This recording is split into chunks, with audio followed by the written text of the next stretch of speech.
Hello everyone, welcome to the channel. In this video lecture, we will discuss and solve PYQs of BA Semester 2 2023 paper. आज के इस video lecture में हम sociology का BA semester 2 का 2023 का paper solve करेंगे, जिसके कि कुछ क्वेश्चंस हम ऑलरेडी सॉल्व कर चुके हैं। वो आपको प्रीवियस लेक्चर्स में मिल जाएंगे। पार्ट 1, पार्ट 2, पार्ट 3 इसका ऑलरेडी चैनल पे है, वो आप चेक कर सकते हैं। उसी के ही आगे के क्वेश्चन अब हम सॉल्व करेंगे।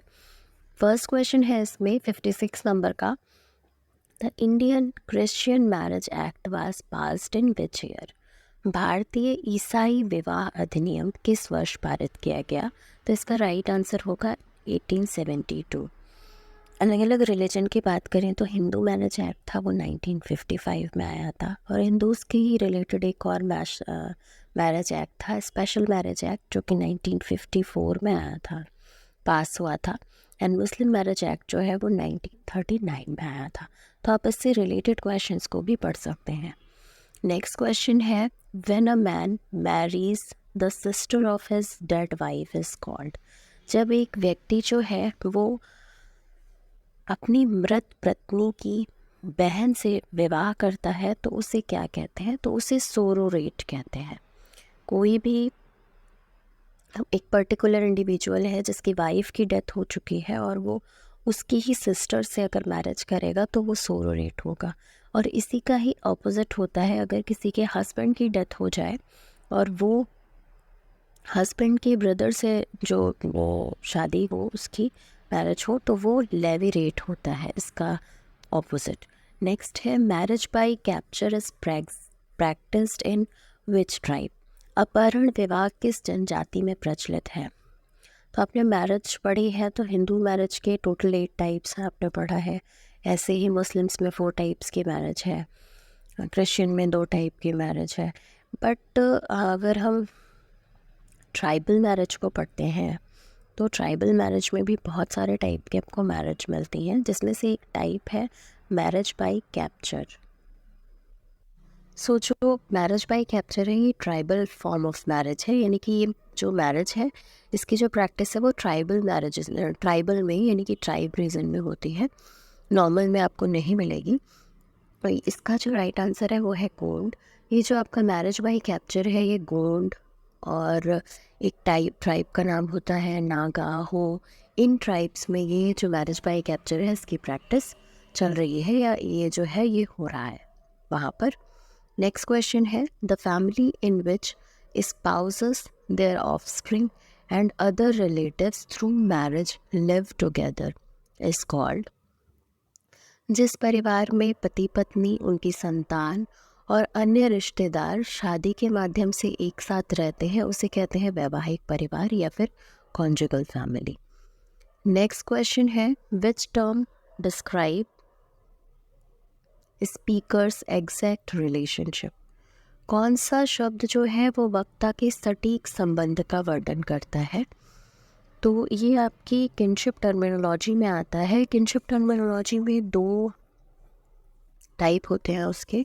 एक टाइप होता है क्लासिफिकेटरी टर्मिनोलॉजी और दूसरा होता है डिस्क्रिप्टिव।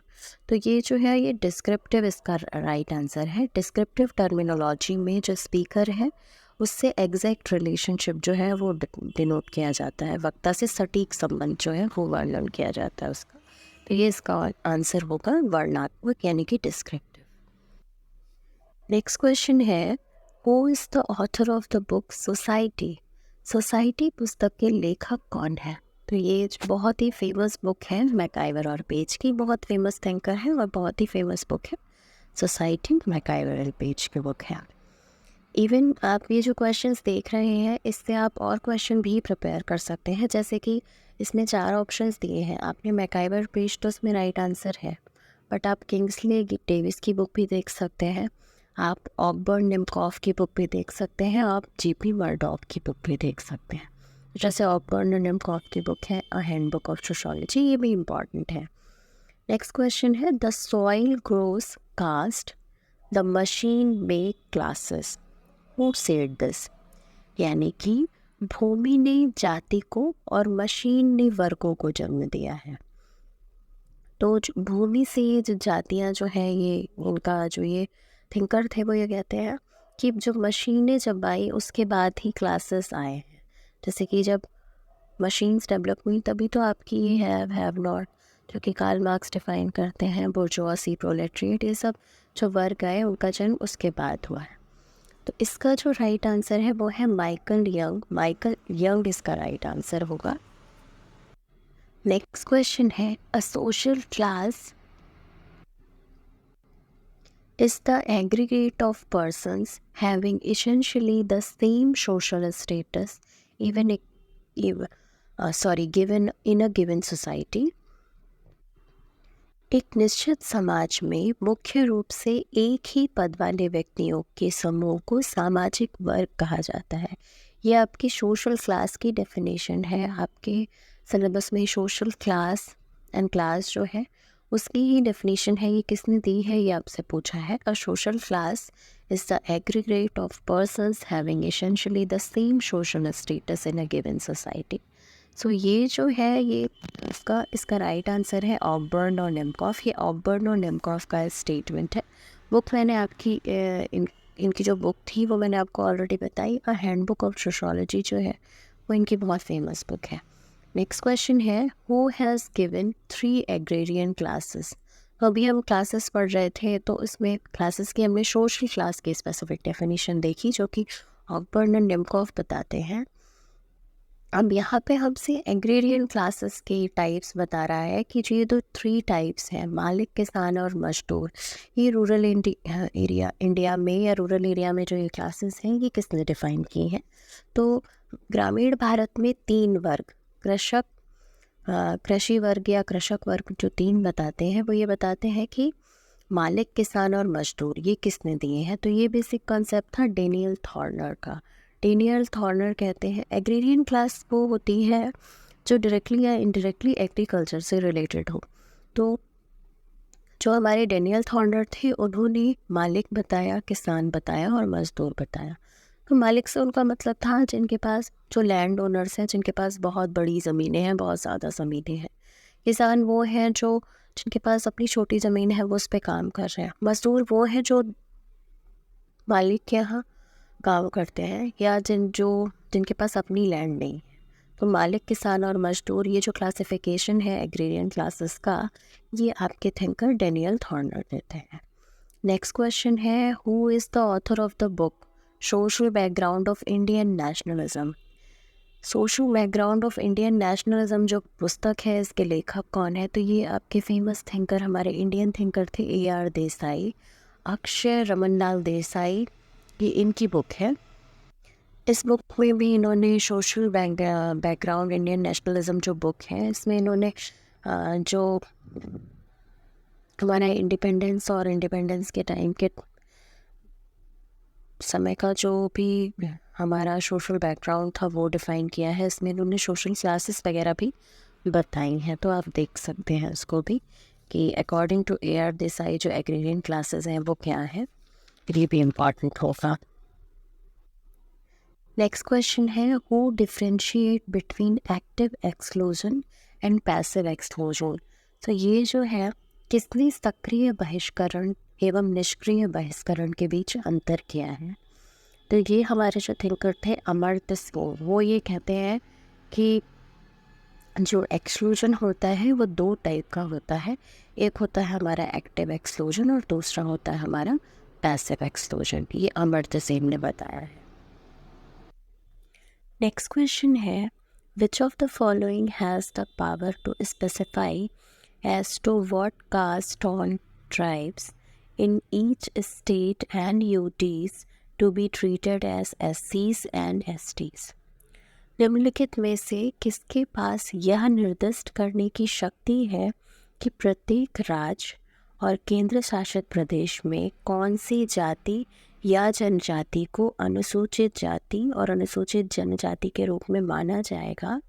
तो ये जो पावर है ये प्रेसिडेंट के पास है। इसका राइट आंसर है बी। प्रेसिडेंट के पास ये पावर है कि वो ये बता सकते हैं कि कौन सी जो कास्ट है या कौन सी ट्राइब है वो एज अ ट्रीट की जाएगी SC और ST को। SC होता है आपका शेड्यूल कास्ट और ST होता है आपका शेड्यूल ट्राइब्स। नेक्स्ट क्वेश्चन है, in which year bonded labour abolition act was passed, यानी कि बंधुआ श्रम उन्मूलन अधिनियम जो था वो कब पारित हुआ था? तो इसका राइट आंसर है 1976। सी आंसर है इसका राइट। आपको पता है बंधुआ मजदूरी क्या थी? तो वही जो बंधुआ श्रम होता था उसको अबॉलिश करने के लिए जो एक्ट आया था वो था आपका बॉन्डेड लेबर अबॉलिशन एक्ट, जो कि 1976 में आया था। नेक्स्ट क्वेश्चन है, under which article of the constitution untouchability was abolished, संविधान के किस अनुच्छेद में या अनुच्छेद के अंतर्गत अस्पृश्यता का उन्मूलन किया गया? तो ये आपका अनटचेबिलिटी से रिलेटेड जो आर्टिकल है वो आर्टिकल 17 है, जो बात करता है कि अस्पृश्यता यानी कि ये जो छुआछूत होती है जो ऊंची और नीची जाति को लेके, उस चीज़ को अबॉलिश किया गया या ख़त्म किया गया है। नेक्स्ट क्वेश्चन है, Bhopal declaration 2002 is related to, Bhopal घोषणा पत्र 2002 का किससे संबंधित है?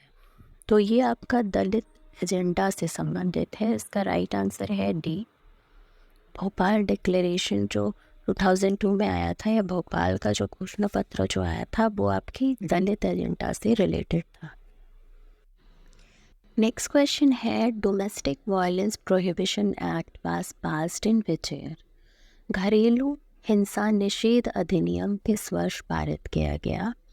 ये आपका 2005 में आया था। जो भी घरों में डोमेस्टिक वायलेंस होता है या घरेलू हिंसा जो होती है उसके लिए, उसको प्रोहिबिटेड करने के लिए, उसको रोकने के लिए गवर्नमेंट ने एक एक्ट लाया था जो कि आपका 2005 में पास हुआ था। नेक्स्ट क्वेश्चन है, in which of the following forms of marriage bride price was paid by the groom, यानी कि निम्नलिखित में से किस प्रकार के विवाह में वर द्वारा वधू मूल्य का भुगतान किया जाए? ये आपका हिंदू मैरिज का ही एक फॉर्म है। हिंदू मैरिज में का जो एक टाइप होता है, जैसे आप अच्छा नहीं मानते, असुर मैरिज, असुर मैरिज में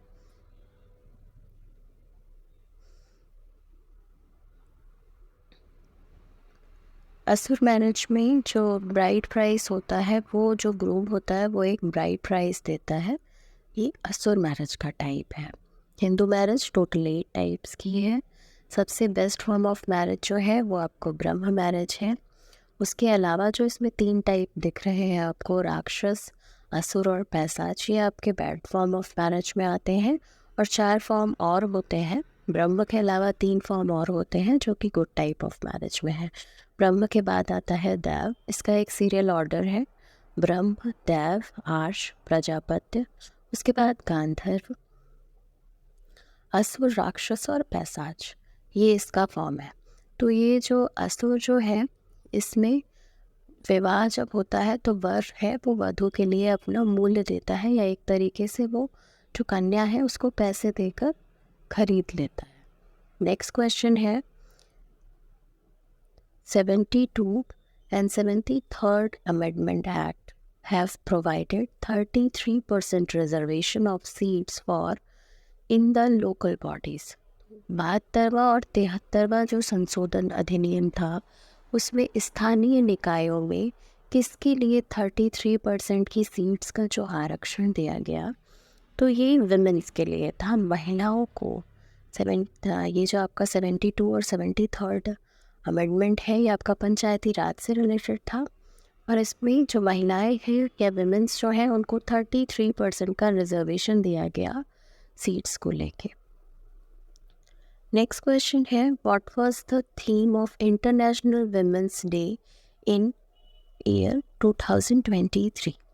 ये आपका करंट का क्वेश्चन था, क्योंकि आपका ये जो पेपर था ये 2023 का पेपर है। तो इसमें आपसे व्हाट वाज थीम पूछी है इंटरनेशनल विमेंस डे की। ऐसे ही आप 2024 के विमेंस डे की भी थीम देख सकते हैं, ये कब सेलिब्रेट होता है, कहाँ पे क्या चीज़ें हैं, वो भी आप देख सकते हैं। तो करंट क्वेश्चंस भी इम्पॉर्टेंट होते हैं, वो भी आते हैं एग्ज़ाम्स में। तो वर्ष 2023 में अंतर्राष्ट्रीय महिला दिवस की थीम क्या थी? तो आपको पता है कि जो भी नेशनल इंटरनेशनल डेज सेलिब्रेट किए जाते हैं, इनकी एक थीम रखी जाती है हर ईयर। तो ये था आपका एक्सेलरेटिंग इक्वालिटी, यानी कि समानता में तेज़ी लाना। तो जो भी जेंडर को लेके इनइक्वालिटी है उसमें समानता आए, इक्वालिटी आए, इसके लिए ये थीम रखी गई थी, समानता में तेज़ी लाना। नेक्स्ट क्वेश्चन है, according to census 2011 what is the literacy rate of women in India? 2011 की जनगणना के अनुसार भारत में महिलाओं की साक्षरता दर क्या है? लिटरेसी रेट होती है कि महिलाएं जो है वो कितना पढ़ी लिखी हैं। तो ये आपको पता है कि लास्ट सेंसस हमारी 2011 में हुई थी, उसके बाद 21 में सेंसस नहीं हो पाई है, तो आपको वही 2011 वाला ही डेटा देखना है। आपने देखा है कि ऑलरेडी सेंसस से बहुत सारे क्वेश्चंस आपसे पूछे गए हैं हर टॉपिक को लेके, तो आप उन्हें ज़रूर से देख लें। तो ये जो था लिटरेसी रेट जो था ये था आपका 65.46। तो इसका राइट आंसर है डी जो है वो राइट आंसर है। 2011 की जो सेंसस थी उसके अकॉर्डिंग जो विमेन इंडिया में है, यानी कि जो भारत की महिलाएं हैं, उनका लिटरेसी रेट यानी कि जो उनकी पढ़ी लिखी है वो 65.46% है। सो ये थे हमारे कुछ क्वेश्चंस। इसके आगे के क्वेश्चन हम नेक्स्ट पार्ट में डिस्कस करेंगे। आई होप आपके लिए ये वीडियो लेक्चर हेल्पफुल रहेगा। आपके लिए ये क्वेश्चंस बहुत इंपॉर्टेंट है क्योंकि ये PYQs है। आप इस एक क्वेश्चन से और क्वेश्चन भी प्रिपेयर कर सकते हैं, जैसे कि इसमें लिटरेसी रेट वीमेन का पूछा है, तो मे भी हो सकता है कि उनका लाइफ एक्सपेक्टेंसी पूछ ले या उनका सेक्स रेशियो पूछ ले। तो इससे आप और क्वेश्चंस भी एक आइडिया आपको मिलेगा कि आप इससे रिलेटेड और क्वेश्चन भी प्रिपेयर कर सकते हैं। आई होप आपके लिए ये वीडियो लेक्चर हेल्पफुल रहेगा। ऐसे ही और वीडियोस के लिए हमारे चैनल से जुड़े रहिए। चैनल पे पहली बार आए हैं तो प्लीज़ सब्सक्राइब कीजिएगा, अपने फ्रेंड्स के साथ शेयर कीजिएगा। And thank you so much for watching. Keep learning, keep watching. Thank you so much.